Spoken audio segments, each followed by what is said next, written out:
Ladies and gentlemen, welcome back. Rich Sutter, Pete Coles, you are in the zone.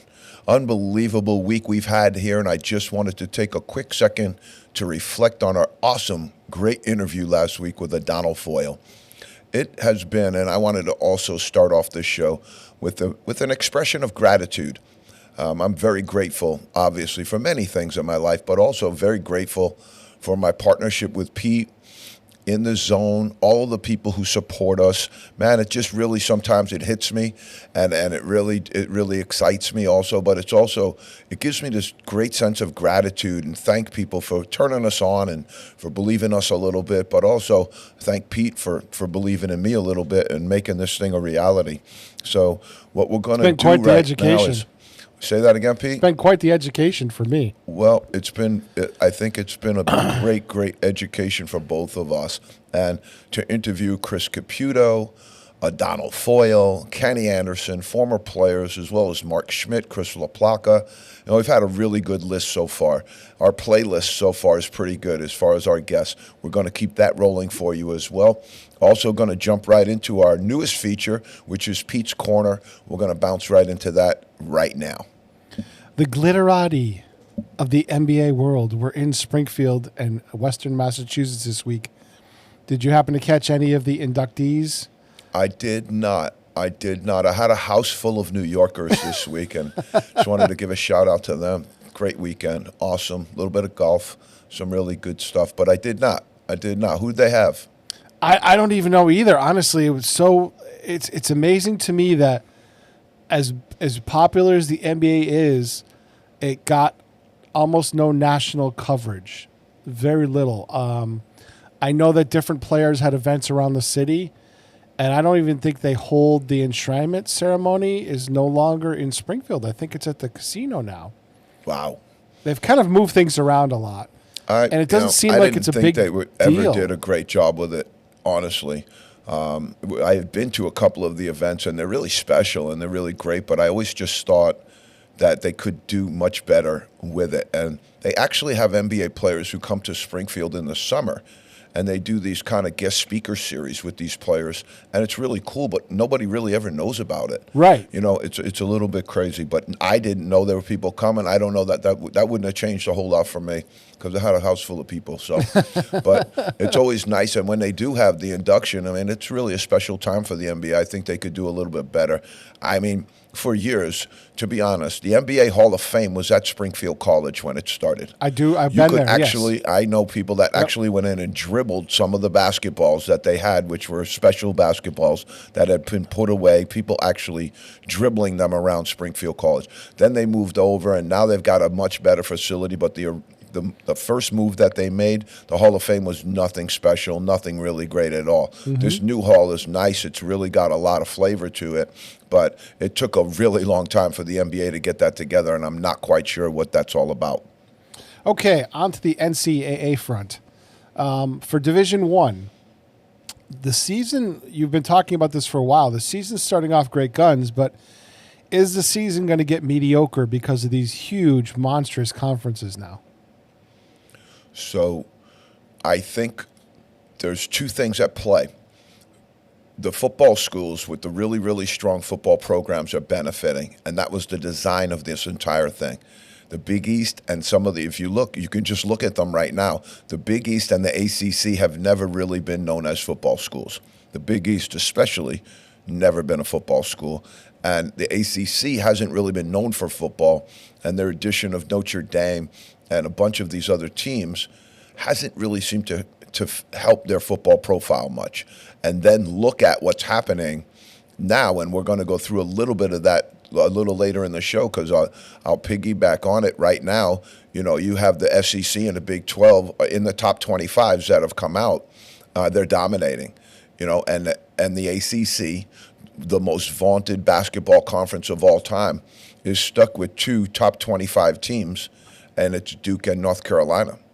That's damaging for the rest of the league. You got 16 teams in there, something like that, that don't have any profile right now. And we're talking about some teams that had a significant profile in the past that seem to have absorbed into these major power conferences and lost their identity immediately. Syracuse comes to mind. Louisville comes to mind. They're all in the ACC right now and having a little bit of a difficult time making the adjustments. Obviously, nobody's able to stay with the recruiting of Duke right now. North Carolina is also always going to be North Carolina. And so what you have is the rest of the league just really, really pulling apart almost into levels, where you have the bottom level.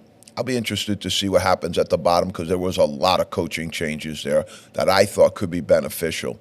But if the bottom gets stronger, then the middle, gets stronger, then the top gets weaker. It's like what you're talking about with all of this play up there. If you're going to have really, really good teams all the way throughout and have 18 really good teams, then conference play is going to be a nightmare for everybody, let alone everybody at the top will be getting clipped. That's what will happen to your national profile.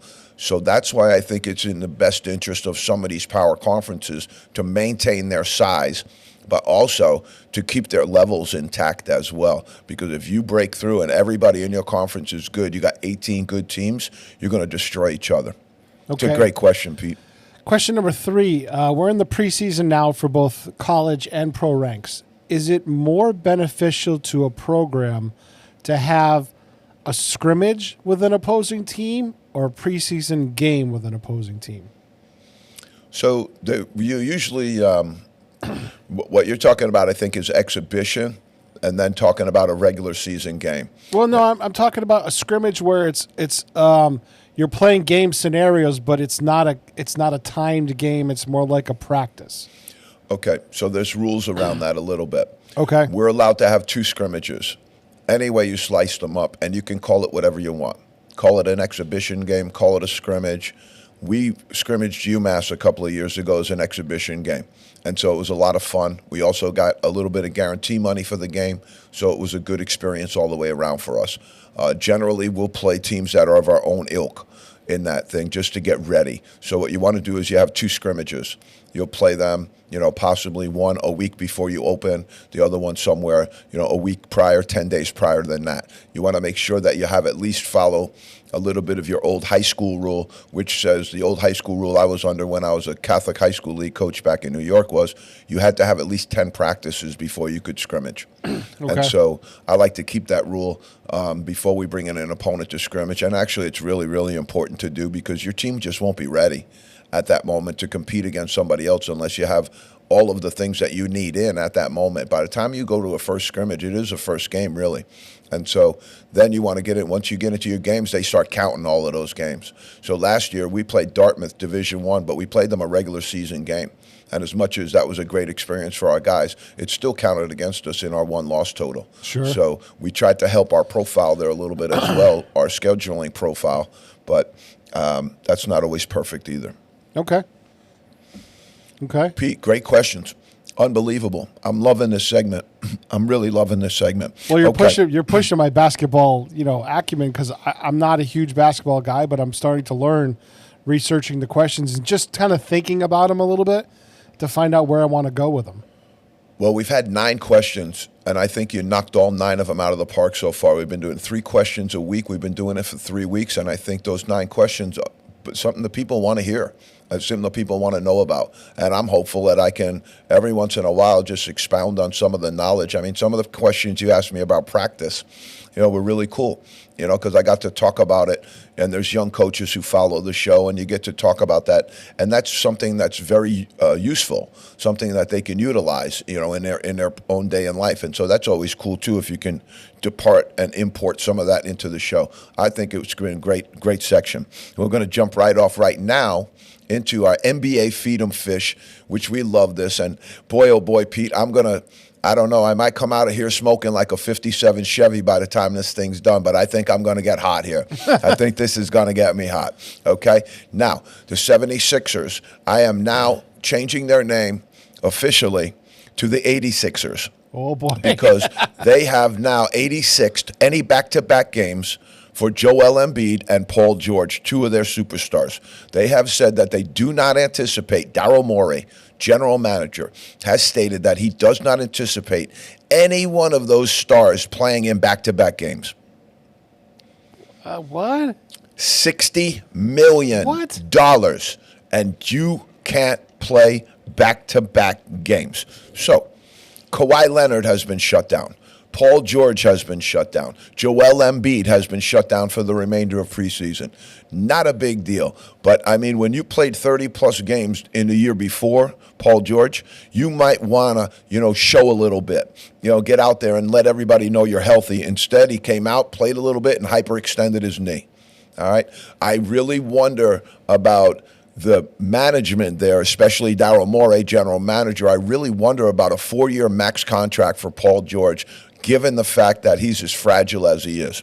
Okay? But I wanted to give Paul George, we're going to call him Boy George from now on, because boy, does he get hurt a lot. Oh, my God. Every time you turn around, he's getting hurt. All right? Philly has said for the, with Embiid, they're going to be very, very delicate. With Kawhi Leonard out in the Clipper land, they're going to be very, very delicate. So I wanted to introduce to you a commercial that I have started on behalf of Joel Embiid, Kawhi Leonard, and Paul George. Okay? They are forming a law firm, and it's called The Leg Law Firm. The leg being Leonard, Embiid, and George, or, oh my God, I've hurt my leg. Okay? The commercial is going to be awesome.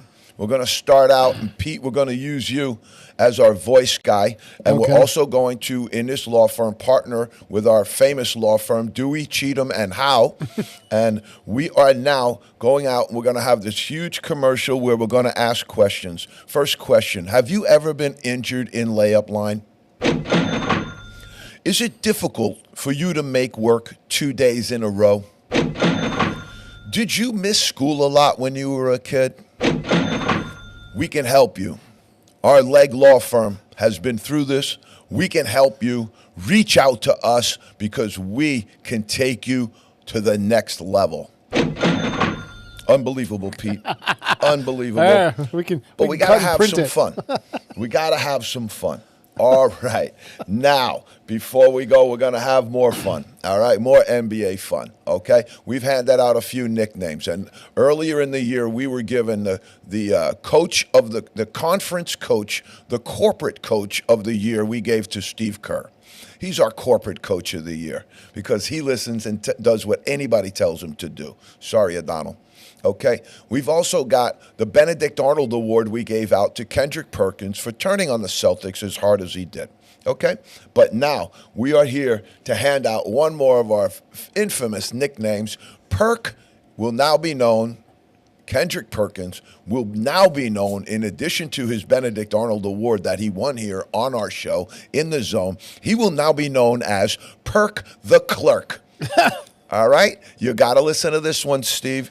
ESPN did an investigative reporting on predatory NIL companies. Boy, that didn't take long, did it? Ooh. Predatory NIL companies, okay? Perkins is the co-founder, and his name and company came up in the predatory investigation.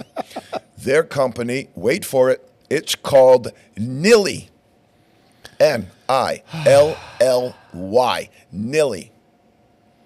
They loan athletes money for a percentage of future NIL earnings. What a great group of guys. Isn't that a loan sharking? What a humanitarian effort. Loan they sharking got some operation? other guy named Chris Riccardi, co-founder, okay? Private student loan lender from Edley, where they're doing the same thing to regular students, okay?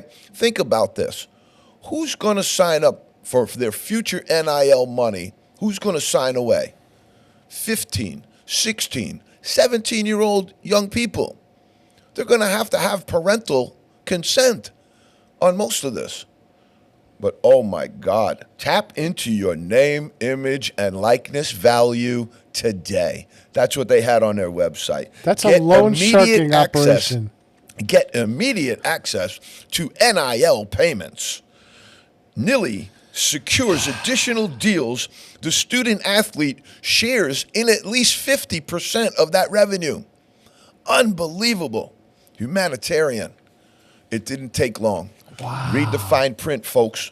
Read the fine print. And if Perkins' name's associated with it, read it twice. Okay. They wanted to talk to me about who are the greatest dunkers of all time.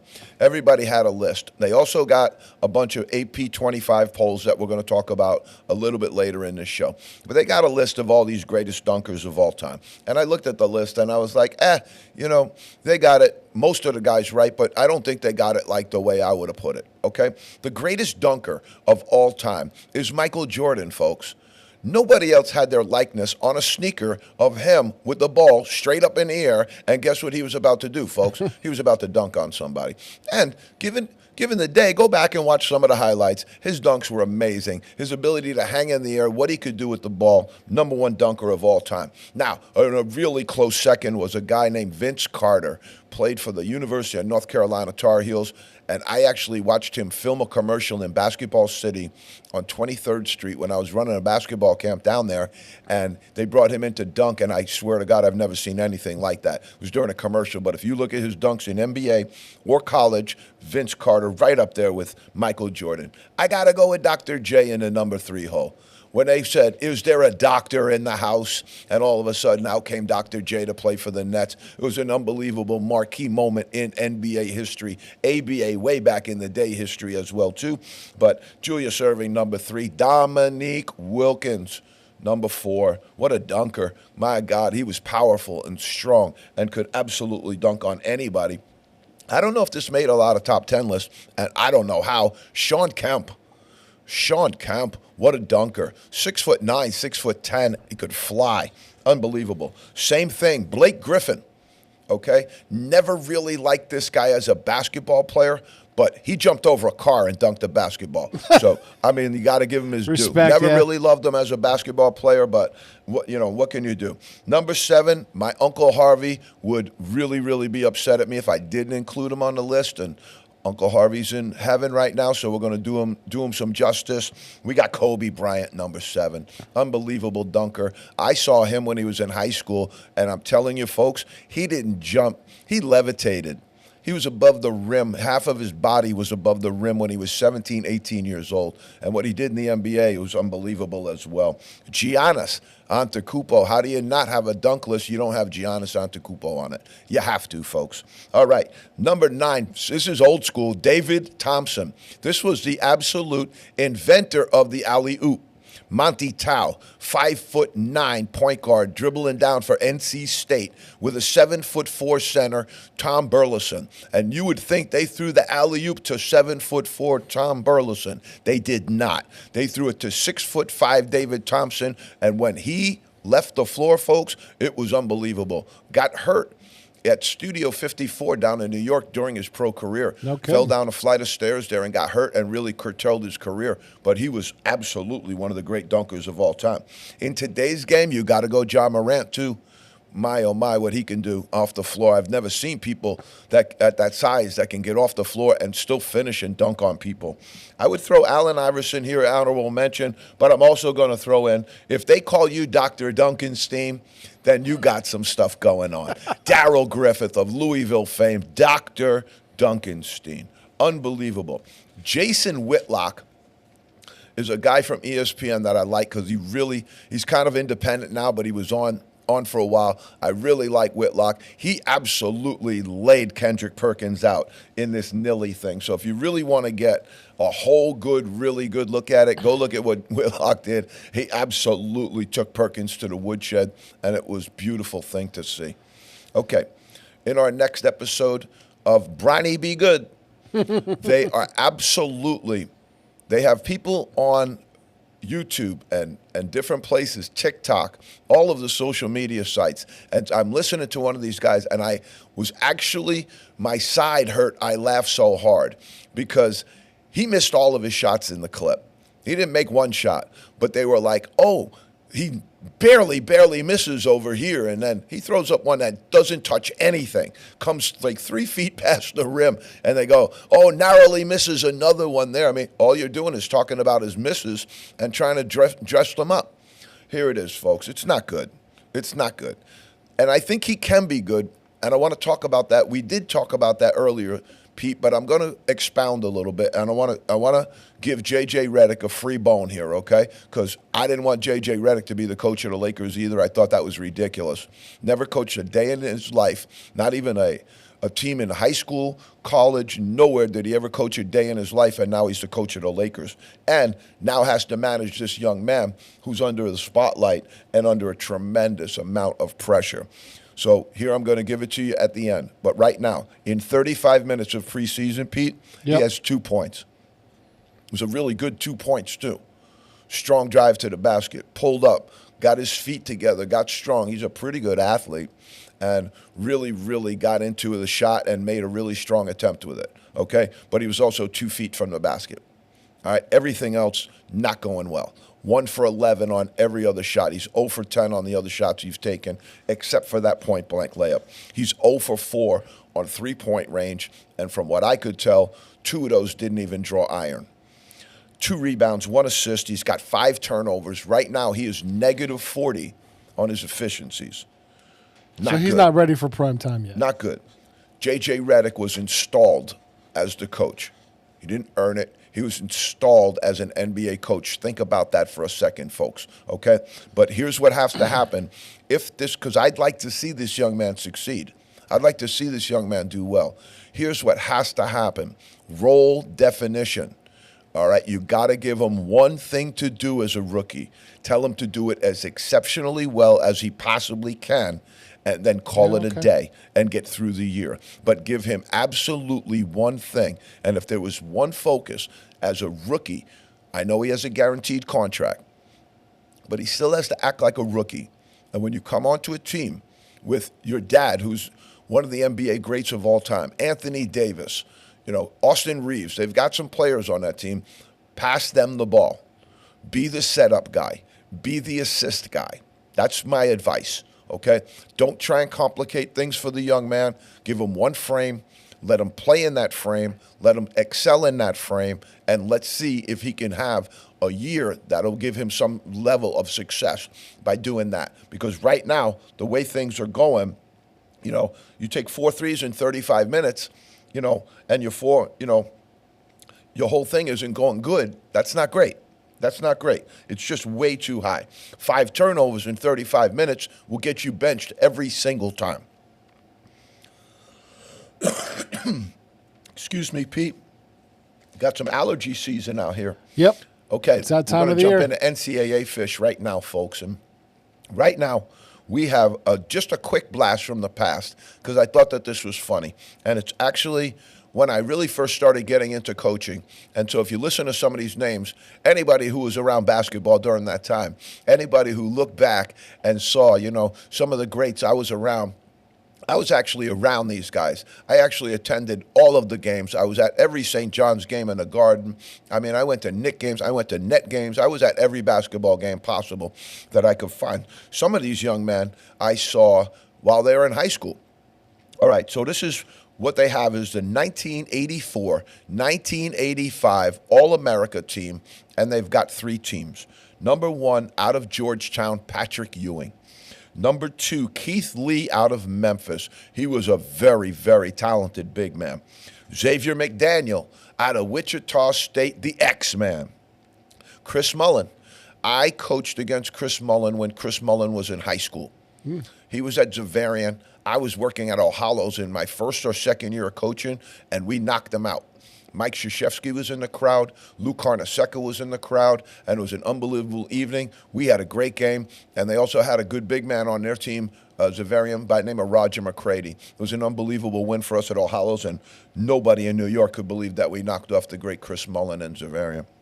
Wayman Tisdale from Oklahoma, great player. Great player. Second team, Pete, you're going to remember this name, Len Bias, may God rest his soul. Yeah. Celtics draft pick. Johnny Dawkins, the head coach at the University of Central Florida, played at Duke.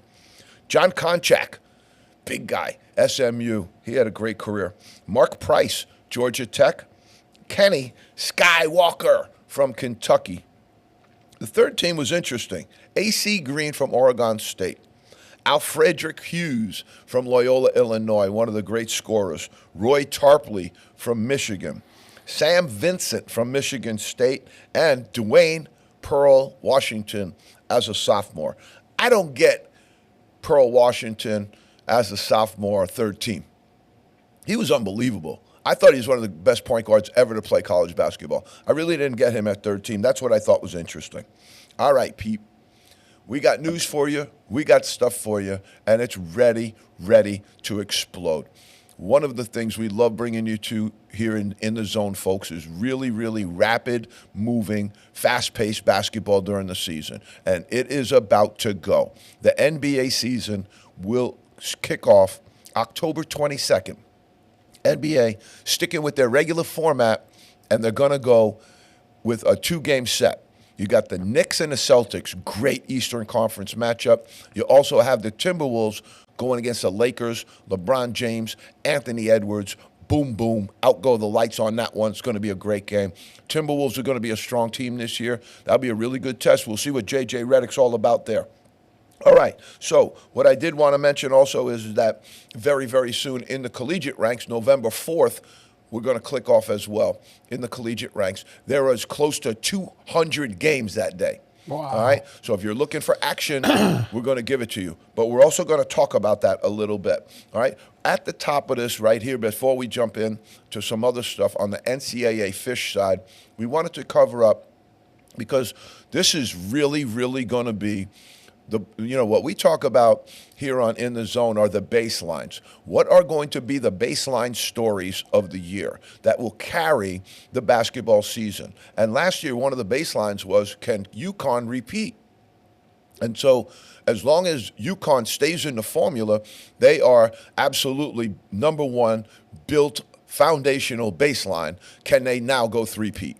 They are now staying in the conversation, absolutely the top of the conversation, and the conversation is really off the charts all over the place, and we're going to see that with some of the polls that came out just recently, and a little bit of social media action that went back and forth about these polls, because in any poll that I'm doing, and you're going to see this with me, I'm picking UConn in every single poll, and I'm going to tell you why. Number one, they are 2-time national champions.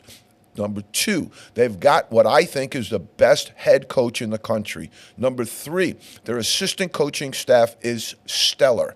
It is superb.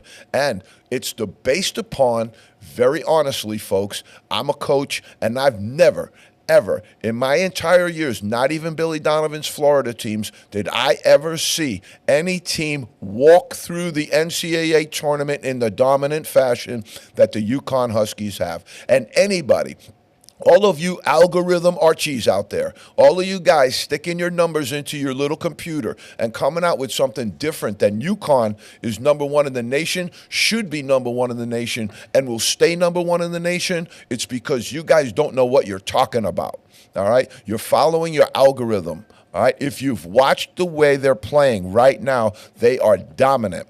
I'll give you exactly what Dan Hurley said about the NCAA tournament. We take a really difficult tournament and make it look easy. Who's been next to them for the last 2 years? Once they've gotten going, who's been next to them, Pete? Who is their rival? Who is their peer right now? They don't have one. They don't have one in the Big East. They don't have one nationally. And so you got Evan Mayakawa, you got Ken Palm, you got all of these guys who come out with their algorithmically, I don't even know if that's a word, driven subsets, and all they look at is, oh, well, they have this, that, and honestly, given all of the moving around that's gone on in the game right now, with all of the portal pirates flying out down the plank as fast as they have, how could you think you really actually possibly have a grip on it? So why don't you just stay in the lane and look at what's been going on, look at what's transpired, and say that they're doing it different than anybody else is doing it. And right now, until somebody knocks them off, they're the king. Right now, they deserve it reputationally, but also, I'm going to tell you, and I'm going to give it to you straight, they got a great chance to go three-peat. All right, everybody has the ninth. They're in the ninth slot. They're in the fifth slot. They're over here. Are you crazy? That's what I want to find out from some of these people. What are you looking at? All right, and I'm going to tell you right now. 102 to 75 over Rhode Island the other day. And Rhode Island's not bad. Rhode Island's a mid-major Atlantic 10 team. And they went in there and they disposed of them. And they have a lineup, I'm telling you, they got guys on this team that people don't know about. All right? Solomon Johnson is going to be a terrific big man for them. Solo Ball, one of the players that they brought in, had an amazing game. And this is an exhibition game.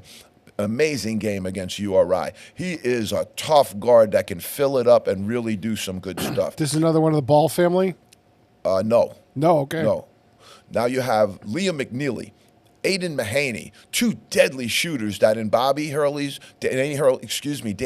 offense, you've now gotten really, really good open looks. You've gotten really good spots right there. And it is unbelievable to watch how they're going to take those two players and they're going to excel in this system, I guarantee you. But they also got a lot of talent. Let me tell you about two other guys. I call them the J&J guys, all right?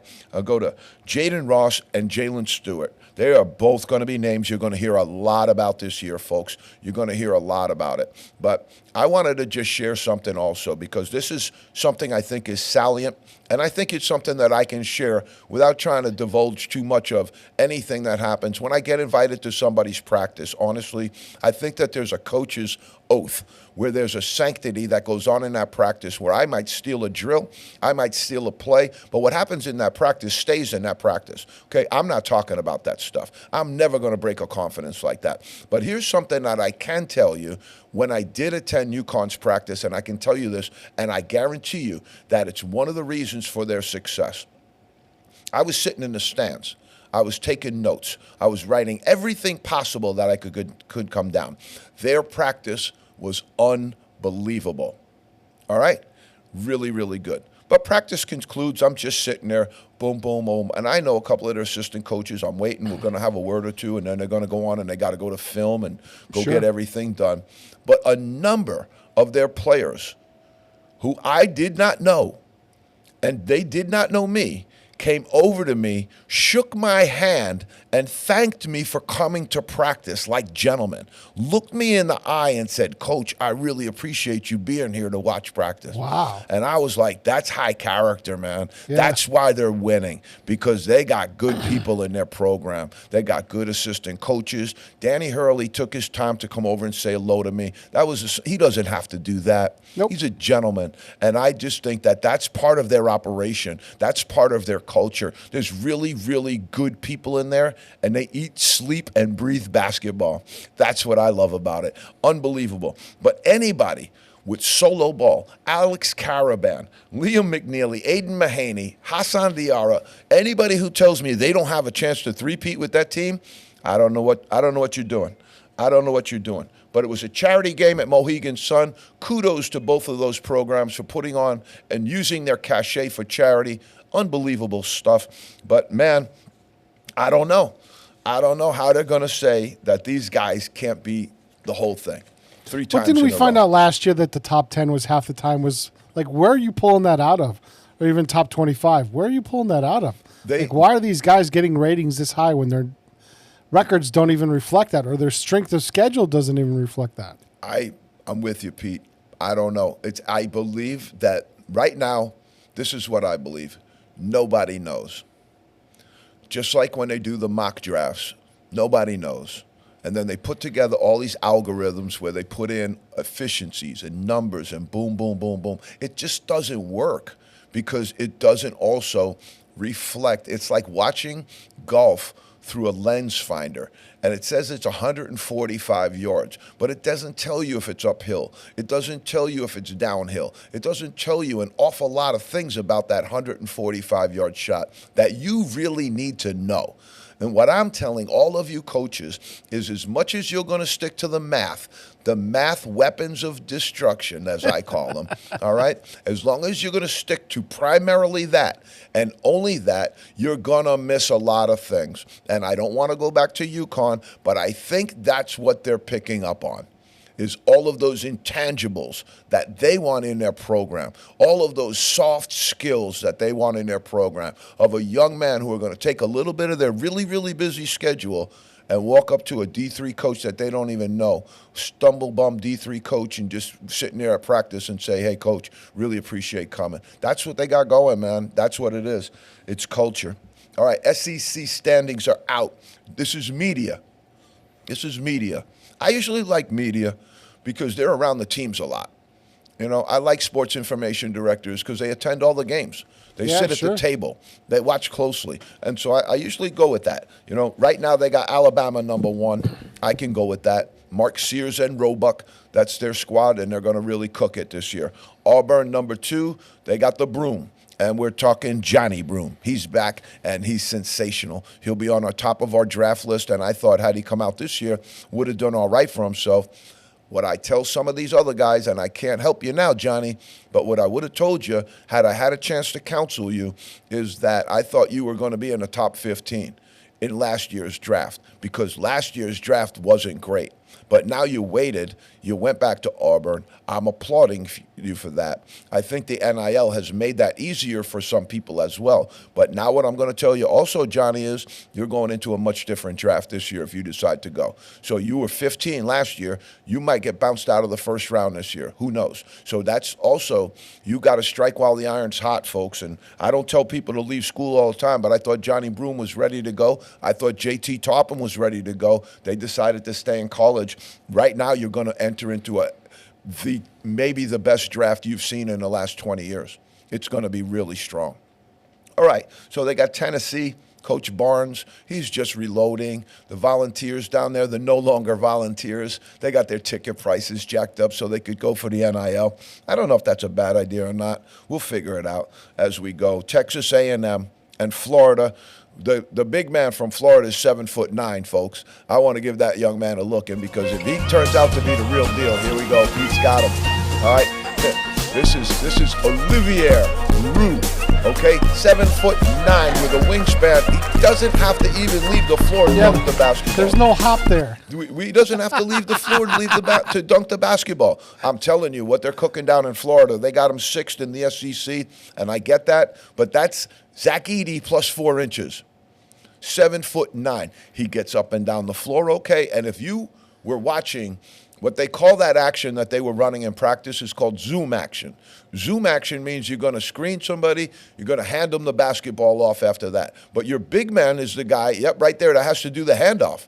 Now he sets up, they go in, high-low, they dump it, he turns over his right shoulder. There's nobody that's going to be able to stop that. There is nobody that's going to be able to stop that. And if you look at Florida's roster, they got him at 7'9", and then they throw in a few other 7-footers, a couple of other 6'10", 6'11" guys. They have 6 players on their roster that are over 6'9". And I'm telling you, watch out for Florida this year, folks, because if that big man comes out and he's as good as advertised right now, you're going to have to hold on to your hat. Texas, Kentucky down the 8th spot. No, this is media. Kentucky will be higher than that. Coach Pope's going to get it done. Ole Miss, Mississippi State. I think Mississippi State be a little higher than that. Mississippi State will be a little higher than that. Now watch this, Pete. What you talked about in your question, okay? Now this is who they picked at the bottom to go into the 11 through 16 spot in their own league. All right, now listen to some of these vaunted basketball programs. South Carolina, 11. Georgia, number 12. Missouri, 13. LSU, Shaquille O'Neal's alma mater, 14. Oklahoma, Porter Moser, left sister Jean at Loyola, Loyola, Illinois. They went that big run. They went to the Final Four, stepped up into Oklahoma and found out it's football country out there. Not as easy to get it done. And at Loyola, Illinois, guess what? No football for the Ramblers. And in 16, Vanderbilt, Mark Byington is the new coach there. 16th spot. I mean, it's going to be rough. How do you get it with everybody paying players, everybody access to portal, everybody has the same stuff you have? Now, I heard Vanderbilt is going to up their NIL frame pretty good, but I mean, it's still going to take years. And when these coaches get 3 and 4 year contracts, I think you're going to see that carousel spin a little faster with some of these coaches not getting a chance because everybody's going to amp it up now. Everybody's going to say, we spent $2 million on him. There's going to be new scrutiny. There's going to be a new budget scrutiny here because you're going to have to really, and then they're going to say, whoa, look at the school in our league who got this guy for only $600,000. That's why some of this stuff isn't, the numbers aren't above board right now because they don't want the numbers above board because that'll increase the scrutiny. And they'll go to these guys, you mean they got this guy for $250 and you paid $600,000 for this guy who doesn't even get off the bench? I'm telling you. There's going to be a whole new scrutiny down on some of these coaches. Sounds like the pros to me. So it's exactly, we talked about that, Pete. It's exactly that. All right, but then you go top 25 by conference, and I thought that this was telling because everybody's saying this year that the SEC's got it. The SEC is going to really be the top. I don't know about all of that, but in the top 25 when they went by conference, and we did this only by the AP, because right now there's a lot of polls out there. SEC has 9 teams in the top 25. That's pretty good. The Big 12 has 6. The Big 10 has 4. I'm not so sure about some of those Big 10 teams also to go into the top 25. I'm very high on the Indiana Hoosiers, but I'm also a little bit in the show me state from Missouri on that team. Show me a little bit. I'm really high on Ace Bailey and Dylan Harper going to Rutgers, but I'm also in the show me state from them as well. So they both made that gave the Big 10 4, but I think that's a little shaky there by the AP. They're not in everybody's top 25. The Big East. The big beast of the East has fallen. They got 3. And if they didn't have UConn right now, their profile would be way down. And I think that's by design. No football. We told you we're going to crush you, and they're doing it. ACC, probably the greatest historical basketball conference of all time, has 2 teams in the top 25, Duke and North Carolina. That's what you're talking about when you ask that question, Pete. Are they killing themselves? Yeah. Are they carnivoring themselves? Syracuse spent years in the NCAA tournament. Not now. Maybe, but not right now. Okay? You got Louisville. They're at the bottom. You know, Notre Dame at the bottom last year. Wake Forest way down. You know, you have so many of these teams. The Mountain West got more teams in than a lot of these teams. And so I don't know how they're doing all of this stuff. But anyway, a little bit of Evan Mayakawa gave a little, Danny Hurley gave him a Sicilian necktie on the social media shot. And basically, Fran Fraschilla was kind of triangulating it. And basically what Danny Hurley was saying is, when we won the national title, where did all of you guys pick us anyway? The years that we won it all, you didn't have us pick first anyway. They weren't picked first the first time. They didn't get picked last year, even after repeating and having a good team coming back. And now they're doing the same thing. So, I like it when some of these guys get hit because, you kind of deserve it. You kind of deserve it. Sure. All right, Pete, right now in NCAA basketball, the season's starting. Everybody can feel it. Everything's starting to percolate. But right now, you have more polls than a strip club out there. All right? Everybody has a poll. The previous mentioned, Mayakawa, he's got a poll. Ken Palm's got a poll. Torvik's got a poll. AP's got a poll. The coaches have a poll. Guess what? In the zone, we got a poll. We got a poll too. But our poll is very good, I think. I looked at some of the others. They're good too. I'm not trying to disparage some of the people, but all they do is just draw on the algorithm. Here's what throws the monkey wrench into all of that. No doubt. No the portal doubt. potty. And it's going to be really difficult. And you and I talk about this all the time. What does all of that do to your chemistry? And can you guarantee me, because somebody averaged 12 points somewhere else, that they're going to come in and give you 12 points? That's ludicrous. No. It's ludicrous. Okay. And Pete, you're 100% right. There's no way of knowing, really. You're going to look at program integrity. You're going to see Houston. You're going to see UConn. You're going to see Iowa. You're going to see some programs that have just tried to stay the course and not gone wild with the NIL or the portal. I think the NIL is a necessity right now. But the portal, I don't think so. I don't think it's is as necessary as everybody thinks. And what you're going to see over the course of the next couple of years, people will start to go out in a 5-year frame and really start to look at that and go, oh my God, that wasn't as good as we thought it was. They're going to look at it and say, all right, so what I'm also going to do is I'm going to give you, when I give you my guy, okay, I'm going to give you my number one. And then I'm going to read off KenPom, John Fanta, who I like. John Fanta does a great job, and AP. And I'll tell you where they got him. Number one, to me, they're still the king. They're always going to be the king until somebody knocks them off in March, folks. UConn, number one. KenPom has them at 5. Fanta has them at number 2. And the AP has them at number 3. Some of these other guys have them even lower. Somebody had them way down at 9. Go ahead. Put some money on that. I dare you. Houston at number 2. KenPom has them at 1. John Fanta has them at 4. AP has them at 4. We got him at number 2. Kelvin Sampson's the real deal, man. His program integrity. They got 2 great players back that are going to probably be NBA prospects. Don't sleep on Houston because they've got the defense, baby. They're going to bring that defense every single year. Alabama in the 3-hole for the RSS rating of the top 25. We love Alabama this year. Mark Sears. They brought in Cliff Amourier from Rutgers, who's a big man who's going to clog that middle nice for them. They also bring back Grant Nelson, folks, who's terrific. You got him in the 3rd hole, 4, 3, and 2 across the board. KenPom 4, John Fanta 3, and also 2 over on the AP side. Okay, so what I also want to show you just real quick on this is, do you remember last year where it didn't move? It was Purdue, UConn, and Houston.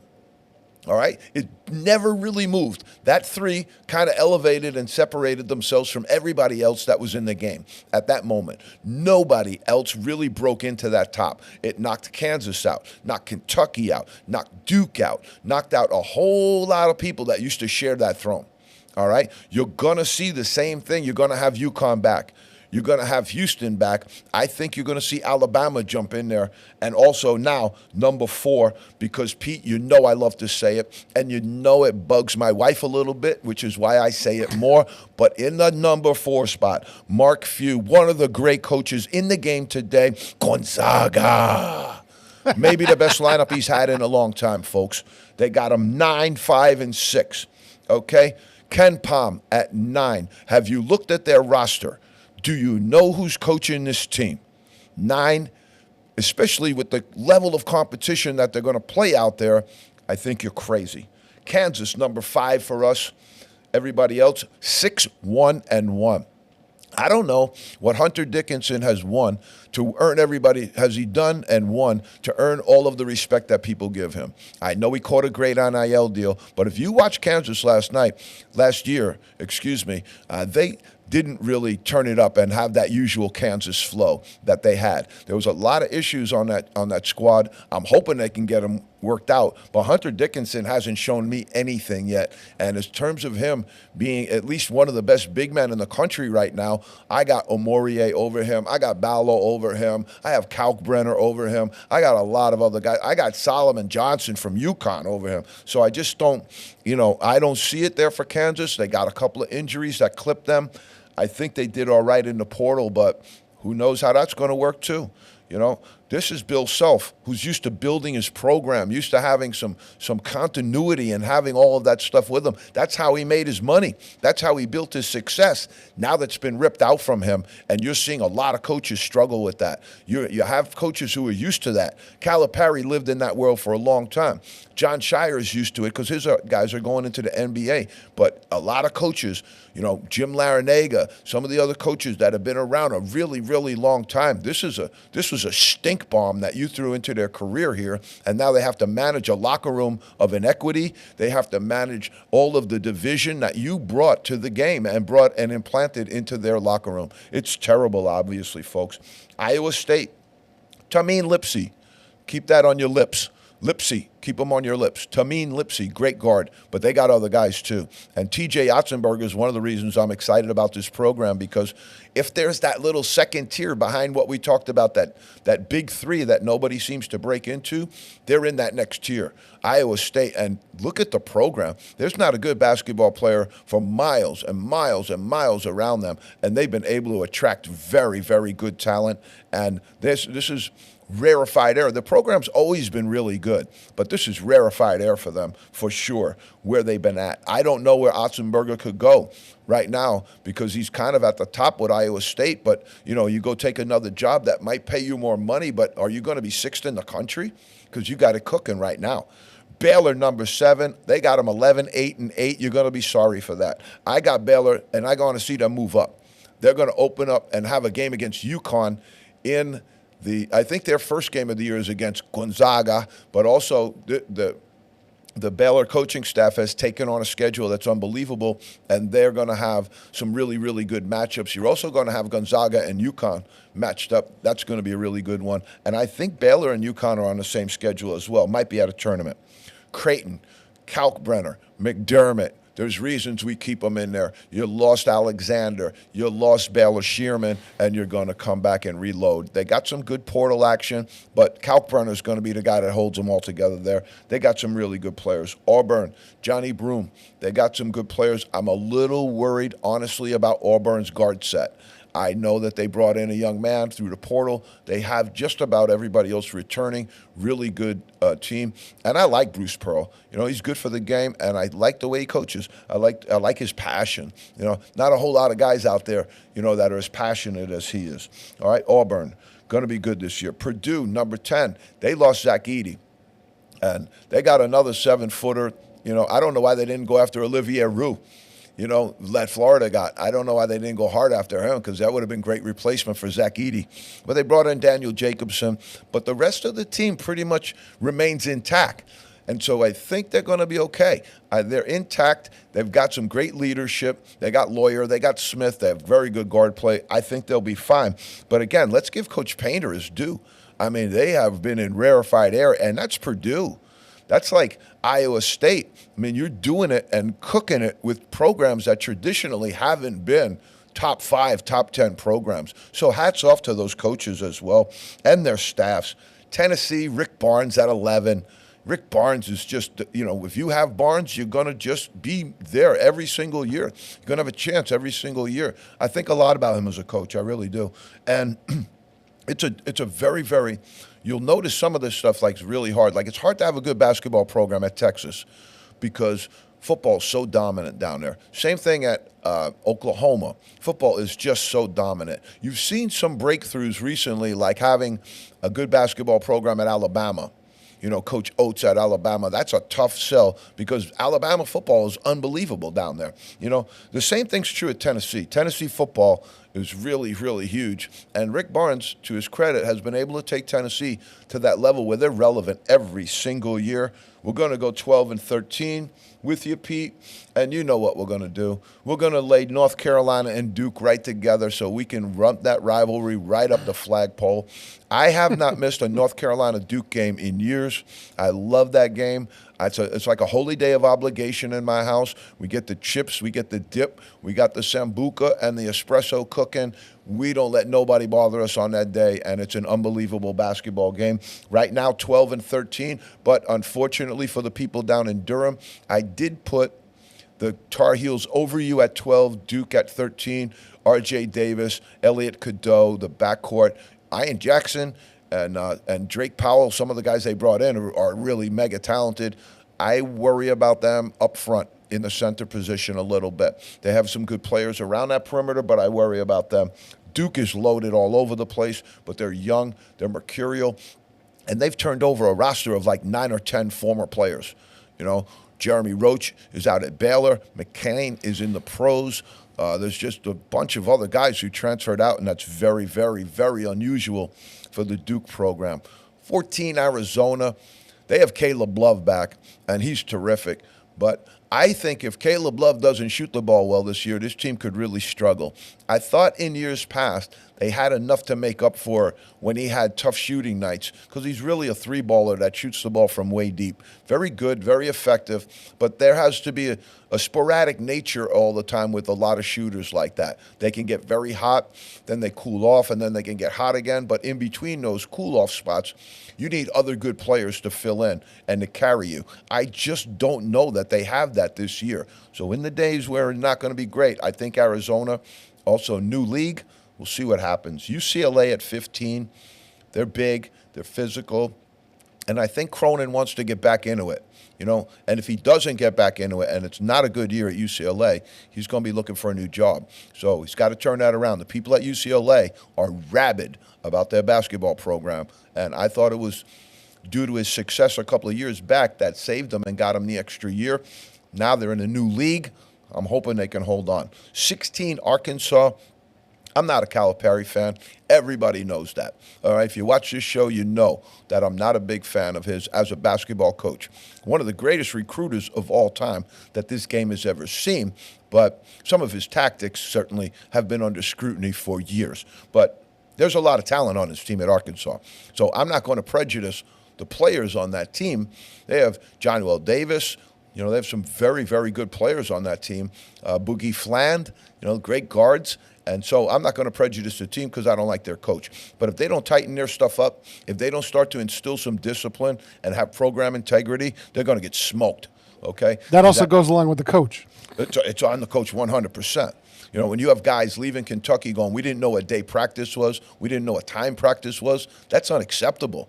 You're making a ton of money, and those young men deserve a better experience than that, to be frank and honest. And, whatever it is for somebody, how hard is it you have 14,000 people on your staff. Go look at the thing. They got 1,000 people. You don't have one guy who can tell them what time practice is every day? You don't have a set practice time every day? I mean, tonight we're going 8:30 to 10:30 because volleyball has a game. They don't have to practice at that time. They don't have to do that. But you can't have a regular set time that everybody knows. I just thought that was ridiculous for that level of basketball and that type of what you think it is. You should be a whole lot more organized than that. And your disorganization is the reason that you lost to Oakland and the reason that you lost to St. Peter's. All right. Marquette, 17. I think maybe second or third in the Big East for them. I like UConn, obviously, in the Big East. It's going to be Creighton and Marquette to really see who goes into that second and third spot. And then I see a pretty good drop in the Big East as well. Here's a program I'm excited about, Cincinnati. I really like their coach. I like their program. They also signed a young man from St. Thomas More, Tyler Betsy, terrific player, got a really good NBA frame right now and can shoot and score the basketball. I think Cincinnati's going to be pretty good. They jumped into the Big 12, and that's like jumping into a junkyard dog, into a backyard, and they got a junkyard dog there. Yeah, they sure. still got both legs on, and they're still running, so they're doing pretty good. Texas A&M, Buzzsaw, Buzz Williams, I like them. They also have really, really good program action right now. Wade Taylor, one of the leading scorers in the country, coming back. I think they're going to be solid. I think they're going to be good. Texas Tech, Texas A&M right on top of each other. Get a little action going there. Now, again, 15, 23, and nobody has them ranked. Texas A&M was 16, 20, and 13. So there's a lot of disparity here, a lot of different stuff. We're just going on what we think is, in terms of program integrity, who can keep their coaches, who can keep their programs moving. Kentucky at 21, most people don't have them. Not even in the top. Ken Pom has them at 42. All right? You're sleeping on Pope. Don't sleep on the Pope. He's legit. All right, St. Mary's, Florida. I'm going in Big Gator country with the big guy, 7'9", and I'm going to put Dayton in the top 25 as well. Dayton's loaded, folks. A-10 is going to be solid, but I think they're going to be able to pull away there from a lot of the group there. All right, Pete, We're in the zone, baby. We're back next week, and we're going to have a lot more action for you. The NBA will be kicking. We'll be ready to rock and roll, and college basketball is right around the corner. We're going to try and grab a few more practices and a couple of more places, keep you informed on what we're seeing, and also to let you know who we think is going to have a good year and who's not going to have a good year. But I can tell you who's going to have a great year. Everybody in the zone, because we're going to be keeping you updated. We're going to be keeping you rocking and rolling. See you next week, folks. Have a great one.